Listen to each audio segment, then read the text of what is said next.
Hello and welcome to the MMA Elevator with me, Darius. Last week we did pretty fucking well. We won about 3 grand because I pussied out and cashed out, but could have won 21 grand. Yep. What are they called? Bet slips are right here. They should be popping up right about now. And yeah, let's get to this week. We did pretty fucking well with the parlays. I think this week looks alright. There's a couple of spots that I'm a little bit unsure of, but there is a lot that I do like. First fight of the night, we have Claudia Segula versus what's it called? Priscilla Cachoeira. This fight, man, like I have been a Claudia Segula hater for a minute. I think she's not great at anything, really. But last fight showed me that she is alright at staying on the outside and kicking, for the most part, and can be a girl that is the Russian Ronda. Someone who's very, very bad. Claudia Segura is fighting Priscilla, who is good and bad. She's a mixture. She's a girl who puts a lot of forward pressure on. She's a girl who has okay takedown defense, first order. So if you shoot at the hips, if you shoot a double leg, she will be able to more than likely defend that takedown unless you drive right the way through her. But she has defended takedowns against some good girls. And Claudia Segura doesn't have the best takedowns. She has decent-ish grappling, but not the best takedowns. Again, these are low-level girls. These are girls that probably will remain unranked. Segula may get ranked at some point, but Priscilla's not going to get ranked. Priscilla is a girl who is a marauder. She got knocked out in the last fight by Jocelyn Edwards, but understandably, Jocelyn Edwards is a very slick striker with decent amount of power. Segula is not that. Segula has decent kicks from the outside, does a good job with her footwork at keeping on the outside, but generally her hands are they're not that slow, but they're not too accurate. And when she throws, she tends to be in the pocket a little bit more than I would like. She tends to stay there and get hit on the counters back, which is where I think Priscilla actually has a decent amount of advantage in this fight. Whereas Claudia last fight was pressed a bit, she wasn't pressed that much, and Priscilla really does press very hard, and she hits pretty hard herself. So, man, I mean, this is a very 50-50 fight, really. It could go Claudia Segura decision, could go Claudia Segura sub, although I doubt that because I think Priscilla's actually got slightly okay-ish sub defense. So I think Claudia Segura decision is likely. I think the Priscilla KO is likely. I think the Priscilla decision is also likely. Yeah, I'm probably not going to be betting on this fight, to be honest with you. I think these are two low-level girls, and neither of them are good enough or have big enough holes to exploit the other. So yeah, not about that fight. Muin Gufurov versus Jakub Wizlacek. By the way, if you want to pick, we'll go Priscilla because she's the more powerful girl, and I think the dog in that fight. Muin Gufurov versus Jakub Wizlacek. Why the fuck you want to say that nonsense? So Muin Gufurov, he's a man. Again, a guy's all right, but not great. He does a thing where he stays out of the I mean, if you anybody watches the DJ channel, you'll know what the void is, but he stays out of basically boxing range, where it's just like all kicking range, really, just slightly outside of that range. What he does is he leans a bit forward, so he baits you in a little bit, and then but you still feel like you can't hit him, but you feel a little bit of danger coming back from him. And what he does is he sort of just waits for those moments, waits for you to think a little bit too much, and then he'll come in and throw an overhand. It's not the most powerful overhand. He's got a few knockouts, but it's not the most powerful overhand. And yeah, maybe follows up with left hook or something, but darts in and out. Does that most of the fight. Will chuck in a couple of takedowns. They're not the most strong. He's not the most physically imposing guy, and he's not the most technical guy either. Accurate with his strikes or his takedowns, but he's a dog guy. He's an absolute dog. Hittable somewhat, but yeah, he poses a little bit of a tricky number for someone to deal with. Jakub Wizlacek, he's he's decent. He is actually decent. He's got good grappling. He's got good striking. Footwork is okay. He's more of a front foot guy, but just super game. We'll throw teeps to the body. We'll throw leg kicks. We'll throw hands. We'll throw elbows. He'll mix it all in. He'll do whatever he needs to do, but he does get hit. So and he can get taken down. That's the thing. He's got great grappling, but in, for example, the Patchy Mix fight, he got taken down by Patchy Mix pretty almost every time Patchy Mix went for it, but was able to scramble into a top position or into a dominant position in those situations, and that's how he won that fight. He won that fight by doing that and doing just more on the feet.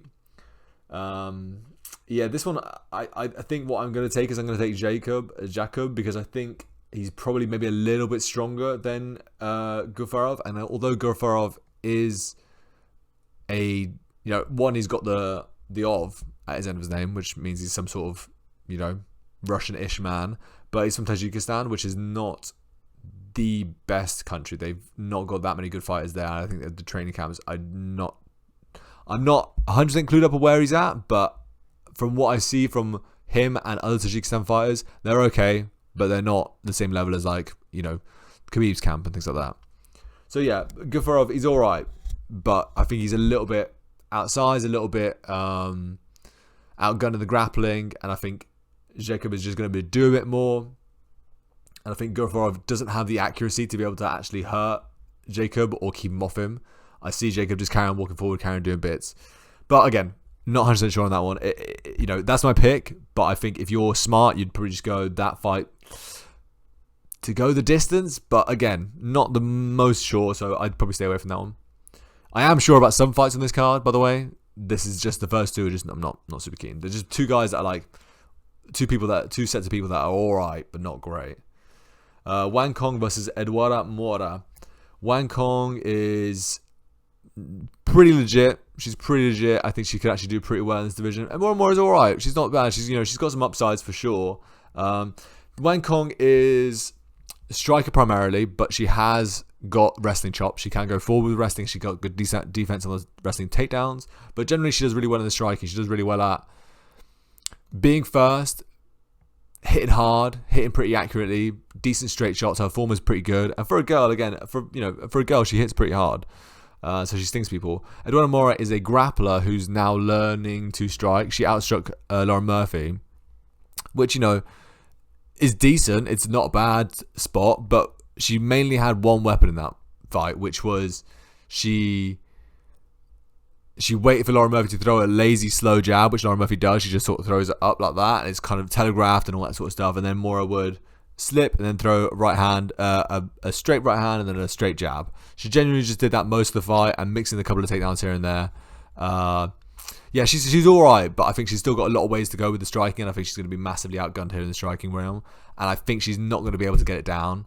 And one more has also shown some gassing tendencies. So for me, the question is here is Wang Kong is going to win, but how is Wang Kong going to win? Is she going to win by decision, or is she going to win by KO late? Yeah. If you're a smart man, you take Wang Kong past the round and a half, or past the first round, however your betting article will allow you to do. I think Wang Kong, depending on the KO, depending how, these new KO bonuses I think are valuable, and I think they're valuable to tell you what a fight is likely to do. So I'm going to back Wang Kong to get the KO second and third. I think Eduarda Mora's defense is not quite as legit as she showed in her last fight. I think we're getting pretty good discount on the odds here. So yeah, is Wang Kong a massive? I think she might be a big favorite. But either way, I think Wang Kong will knock her out second and third, but Wang Kong outright. Easy money. It's an interesting one. Saeed Nurmagomedov versus Javid Basharat. So, man, this is a slightly complicated one. Both good fighters, both pretty decent fighters, but both got their deficits. Basharat doesn't throw with any intensity, which is his main issue. He's a floater from the outside. He will do a little bit of pressing here and there when he's got a fight that he sort of knows how to do. But since he's been losing, no, am I wrong? Generally, if he feels a sense of danger coming back at him, he will do a move left and right, out and in, float around, all that sort of stuff, and just touch you with stuff. It doesn't really do any damage. Both the Basharat brothers do this, but he does it a lot worse. Doesn't really throw anything with intent to be able to actually sting you or hurt you. So yeah, he tends to do a lot of floaty stuff from the outside, and I think Saeed, who's very good at most of what he throws is with intent. He throws a nasty leg kick. He throws a nasty spinning back fist. He's got really nasty choke, ninja choke. So yeah, for me, I think the reason why I'm picking Saeed in this fight is because he poses a lot more danger. Saeed's The bad thing about Saeed is that his gas tank is not great and his takedown defense is not great. But again, that kind of goes hand in hand. When he's gassed, his takedown defense is a lot worse. Jared Bashashat, he's got takedowns, but they're not great. I think I'm not too keen on finding a specific in this one because I think Saeed has got a chance to get a sub here, as well as likely to maybe hurt him badly. I don't think he's going to KO him. But again, he's got the spinning back fist. He's got some wild strikes in there. So for me, Saeed at evens is great money. I think he's likely to win this fight. I think he poses more danger. I think coming off 2 losses where he gassed and got wrestled, I think it just it sets him up perfectly for this fight. He's going to be working on his gas tank, working on his wrestling. He's going to come out there and fuck up your boy Basharat. Maybe get a sub, maybe get a TKO, but definitely win. Then we got Bruno Brazil versus Caitlin Souza, man. Oh, man, Bruno Brazil. Charlie, my boy, he knows that I am a big fan of the Bruno Brazil. Well, I picked her pretty hard against Molly McCann. He went against me in that one. But, yeah, Bruno Brazil in that fight looked outrageous, to be honest with you. She looked unbelievable. Or was it that fight that she was? Anyway, either way, whether or not he picked wrong and I picked right, I backed Bruno Brazil. I think she's actually kind of legit. I think she's shown 2 sides of her game, though. She's looked great in the Molly McCann fight, for example. Looked outrageous. Did whatever she wanted to do. Hit her whenever she wanted to. Caught her stepping in with knees. Caught her standing on the outside. You know, what was it called? Circled really well. Takedown defense was pretty decent. Ups were pretty decent. Yeah, just looked all round really, really good. But her last fight against... Who was it? Her last fight against... she had a fight, Ming Shi, where she had a little skirty decision. It didn't look great. She looked really not very good. She got taken down a couple of times and things like that. But against Wang Kong, she looked really bad as well. Caitlin Souza is not a very good fighter. She's actually kind of similar to Molly McCann, which is why I want to side with her. But I mean, the Ming Shi fight was not great. Caitlin Souza is a ploddy girl who'll clomp you. She's got decent amount of power, but is very inaccurate. She will get tagged quite frequently. She's got okay takedowns, but not great. Yeah, for me, if you're smart, well, not if you're smart, if you use your head and the way it should go, the skill sets that we have seen, Bruno Brazil should win this. She's a very inconsistent fighter. We've seen that. She's made fights closer than they needed to be, and she's absolutely demolished people that she really, should have been a lot closer. Molly McCann is a great fighter, but she made it look really easy. So it depends what kind of Bruno Brazil we're seeing in this one, whether or not she's motivated or not. I'm going to pick her because I think that's just what should happen. Caitlin Souza, I don't think is very skilled at all, but she could fuck it up. Yeah, I think Bruno Brazil by decision is very likely. Hopefully we get a pretty decent odds. I think she's a slight favourite if I'm not mistaken, but yeah, not too bad. Becca Radilov versus Nico Price. Very funny fight here. We've got 2 guys that are just not very good. This is just a card full of not very good fighters to start off with, it seems. Saeed versus Basharat is a pretty decent fight. Wang Kong is a very good fighter. Eduardo Moore is a very good fighter. Well, she's an okay-ish fighter. But, most of these guys are just not great. But unfortunately, it's 2 not great guys going against each other, and it's hard to tell who's going to be less bad. So, Nikolay Volkanikov versus Nico Price. Volkanikov is... My take on this is that Volkanikov is actually slightly pretty powerful. I think a lot of guys, if you go back and watch the tape, they want to get hit by him at least once. They're like, oh shit, okay, he's a little bit powerful. I need to worry about that a little bit. The thing he doesn't have going for him, though, is that he isn't able to put combinations on people. He's not able to put a couple of punches together to get them out of there. He lands one good shot and then allows the fight to go by. He doesn't put the pressure on. He sort of lets the fight get going and for somebody to come towards him and give him a bit of jit, and then he'll crack him one, and then it looks good. He's very strong in the clinch, which I really like about him. He's very physically strong in the clinch.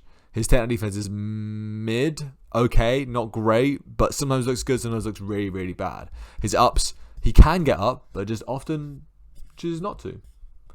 So yeah, this is why I think these guys are just not very good. They're good and they're not very good. Nico Price, again, doesn't move his head, doesn't have decent takedown defense. His striking is sometimes good, sometimes bad. He's got clumpy strikes that are pretty powerful, moves forward with them. He's got long ass arms, long ass legs. So he sometimes does good stuff. He's got a decent guard sometimes. He's such a long guy that he's able to get people to get involved with his guard and stick around with him. But his ups are okay sometimes. You know, I mean, look, he fought Jacoby Smith last time and got fucked up in the first round, you know, really badly. But second round, he was kind of beating up Jacoby Smith until he got taken down and submitted. But was doing pretty fucking good shit. As soon as he smelled a little bit of blood in the water, he looked good. So, yeah, I mean, Vakenikov is just like, again, these guys are just not great. I tend to decide with Vakenikov because I think he's the slightly cleaner puncher, and I think Nico Price gets hit a lot more than Vakenikov does. But, like, again, you're flirting with some absolute danger there, putting your money on that sort of stuff. Realistically, Nico Price and Vakenikov are not great. Nico Price could pull up an upset. He could grapple his way to a decision. Yeah, I think what I'm going to pick, though, is Vakenikov, probably by decision. I wouldn't be surprised if he KO'd him. Wouldn't be surprised if he subbed him. That's a sneaky spot that I don't mind. Vakenikov is going for a couple of subs when he gets involved on the ground. And Nico Price has a tendency to give up his neck. But is Vakenikov good enough to do that? I don't know. I can't tell. He's alright, but again, it's a very up in the air sort of fight. Vakenikov outright. That's my bet. Then what we got? Alex Morono versus Danil Donchenko. Man, yeah. If you're not betting Donchenko, then I don't know what you're doing. Donchenko is, you know, I thought he was going to look a little bit worse in his last fight than he did because I've seen Donchenko gas a little bit in the Contender Series, but he just fucking beat the shit out of what's his boy? Absolutely molested him, absolutely destroyed him. He's got really nice elbows, and something I love to see, and we saw it. I don't know if we saw it last time, but something I love to see from Donchenko is the elbows as a counter on the feet. Does that really nice. I think it probably might even land on Moreno. Moreno's got somewhat accurate striking, and he's always got a decent amount of pace, always got that bounce on him. But I think Donchenko's just going to be too aggressive. He's aggressive in the clinch, aggressive in the feet, and I think he's probably going to overwhelm Moreno. I'll probably back Donchenko by KO. Yeah, I don't love it. Again, Moreno's a slick guy. I don't love it, but I'll go Donchenko. Outright. This is where I think things get a little bit more interesting. So, Jacoby Smith versus Julius Walker. Again, tricky fight to pick, not going to lie, because Jacoby Smith is an old guy, but he has shown the skills to be able to pay the bills and to be able to beat Julius Walker. Julius Walker is a clinch, fuck you up in the clinch sort of guy. He will grapple you a bit, will shoot, will get a clinch takedown where, like, you know, what was it called, body lock drop, or just grab a single leg from the clinch, things like that. But he primarily works in the clinch. Doesn't really have striking. His striking defense is more just like two hands up on the side of his face. And he's just a bit of a dog. He's just an absolute dog. He just overwhelms people with the pressure that he gives because he really does press people and gets in the clinch and then wears them out. Jacoby Smith is by far the better striker. He's actually pretty decent takedown defense, especially first order. He sees takedowns very well because of he's generally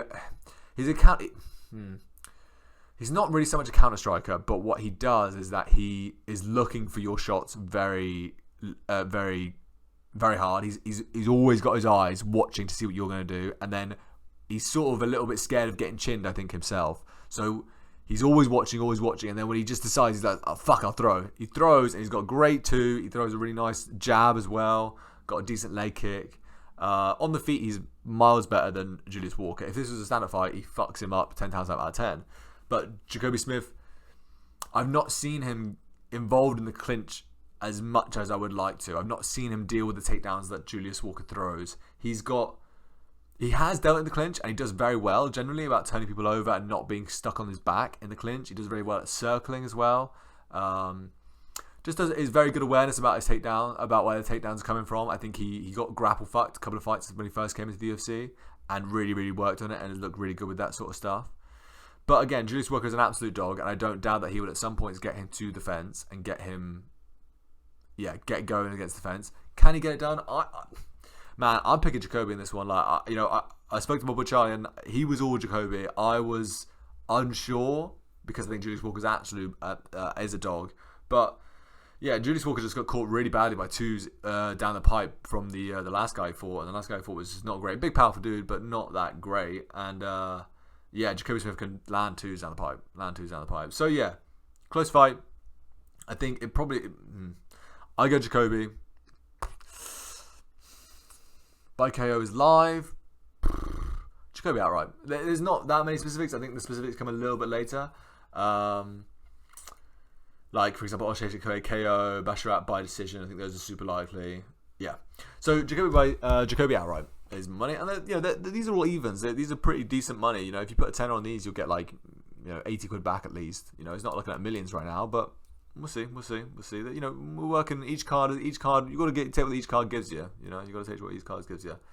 So Jim Masamoto versus Farid Basharat. This one here is so Jim Masamoto is a good fighter. He's got a cheeky little up leg kick. He's got a decent takedown. He's got decent hands, but he's a bit short. What is the height difference here? Yeah, we've got 2 inches reach for 3 inches reach for Basharat and 2 inches height for Basharat. Yeah, Jim Masamoto does well at pressing forward, but Basharat is a very slick striker all round. He has a really nice leg kick. He's got a really nice 2 down the pipe. He's got a really nice.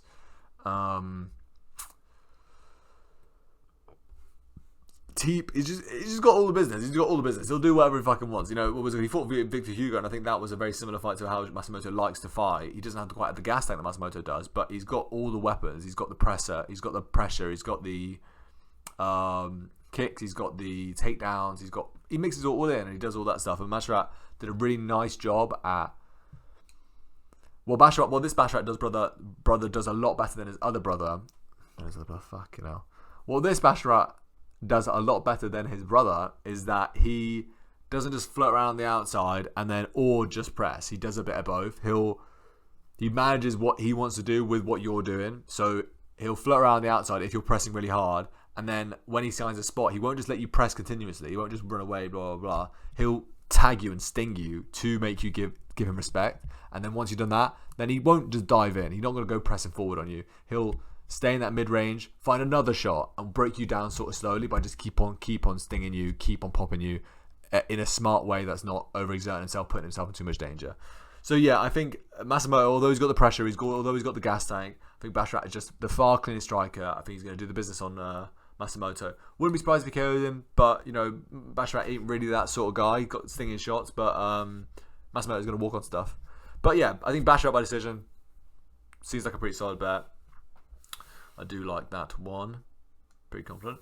Michael Shashik versus Mark Andrew Barrio. So Barrio survived against what's his name? The pirate. The pirate with one eye. And yeah, again, that fight, I predicted that he was going to survive that fight because Barrio, although he's been knocked out by a lot of guys, the pirate doesn't really throw that much that dangerous of hands. He's got that one back fist KO, but generally he's just like decisioning people with kicks all over the shop. Well, did he survive or did he get KO'd in the end? I thought he survived. Either way, Michael Shashik, he's always had great hands. Always been, really, really good job at finding the overhand on people. Very accurate striker is what I'd say about him. The issues he's had is his gas tank is line away when he gets in the second and third, but that seems pretty shored up. And his takedown defense always looked very sus. But yeah, I think he's now with the Fighting Nerds, and I think they're going to go on a little bit of a streak. I back Oliveira to be able to beat Andre Barrio, because Andre Barrio, although he's a strong dude and does bits in the clinch, generally fights on the feet, and even though he's lost his chin, hasn't really changed that all that much. He looks to land the big overhand, and I think we're just going to see Oliveira look way faster, way cleaner. I think he's going to land on Barrio. I think he's going to knock him out. Oliveira KO first round is probably coming in, to be honest. Jalton Almeida versus Rizvan Kuniev. Man, so me and my boy talked about it, and we gassed ourselves up about Almeida. Almeida is a physical freak. He's an absolute physical freak, and I think this is a back against the wall, everyone's shitting on him sort of situation where he's going to be needing to go out there and fucking put on the business, do a decent amount of work in this fight. But Kuniev is not an easy customer to deal with, to be honest with you. I remembered him not looking great against Blades, but he actually looked pretty decent, made it really close, and actually did a decent amount of damage. What Kuniev does, the reason why I thought he was not great was because in the Contender Series fight, he just allowed the guy to survive a lot longer than he should have done. And Kuniev gas tank is not amazing, but what he does is pretty decent, and what he does well is he's got good takedown defense, he's got good ups, and he's pretty quick for a heavyweight, and he also throws hands in combinations. They're not like bang, bang, bang, bang, bang, bang, bang. He'll throw 1, 2, 3, then wait for like 30 seconds, then throw 1, 2, 3. But they're damaging shots. They do catch you. He's pretty fast on his entries. Jailton's not got the best gas tank.